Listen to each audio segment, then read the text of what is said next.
अगर आप अपने विल यानी कि वसीयत बनाने जा रहे हैं तो इन 5 बातों का आपको बहुत ज़्यादा ध्यान रखना पड़ेगा, जिससे आपकी विल अच्छे से एग्जीक्यूट हो जाए और आपको प्रॉब्लम भी ना आए। नंबर 1 जो सबसे ज़्यादा लोगों को प्रॉब्लम क्रिएट करती है वो है अपने विल की ड्राफ्टिंग। आप अपने विल को अपनी हैंडराइटिंग में अपने हाथों से एक पेन और पेपर लेके लिख सकते हैं, और साथ ही अगर आप चाहें तो एक विल प्रॉपरली ड्राफ्ट करके कंप्यूटराइज्ड प्रिंटेड फॉर्मेट में भी बना सकते हैं। ऐसा बिल्कुल मैंडेटरी नहीं है कि विल का कोई फॉर्मेट होना चाहिए और आपको वैसा ही बनाना होगा। नंबर 2, आपके विल के लिए आपके पास 2 विटनेसेस होने चाहिए मिनिमम। वो विटनेसेस जिनके सामने आप विल साइन कर रहे हैं और वो उस will pay as a witness sign करेंगे और ये सर्टिफाई करेंगे कि उनके सामने आपने विल साइन करी है। Third, which is most important point, is your domicile and jurisdiction.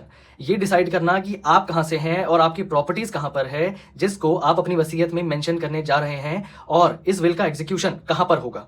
ये डिसाइड करना विल के अंदर बहुत ज्यादा जरूरी है ताकि उस विल को एग्जीक्यूट करने के टाइम पे कोई प्रॉब्लम ना आए। आप कहाँ के रेजिडेंट हैं, आपकी प्रॉपर्टीज कहाँ पर हैं, ये सारी चीजें मेंशन करना और ये विल कहाँ पर एग्जीक्यूट होगी, ये सब चीजें मेंशन करना विल के अंदर बहुत इंपॉर्टेंट है। नंबर 4, विल को रजिस्टर कराना बिल्कुल भी मैंडेटरी नहीं है। एक अनरजिस्टर्ड विल भी वैसे ही लेजिबल है जैसे एक रजिस्टर्ड विल। तो अगर आप रजिस्ट्रेशन नहीं कराते तो कोई प्रॉब्लम वैसे नहीं आने वाली, लेकिन अगर आप विल को रजिस्टर करा लेते हैं तो ये आपके ही फेवर में होगा, क्योंकि उसकी लीगल वैलिडिटी और बढ़ जाती है और उसके एग्जीक्यूट होने के चांसेस भी और बढ़ जाते हैं। Point number 5, safe keeping of your will.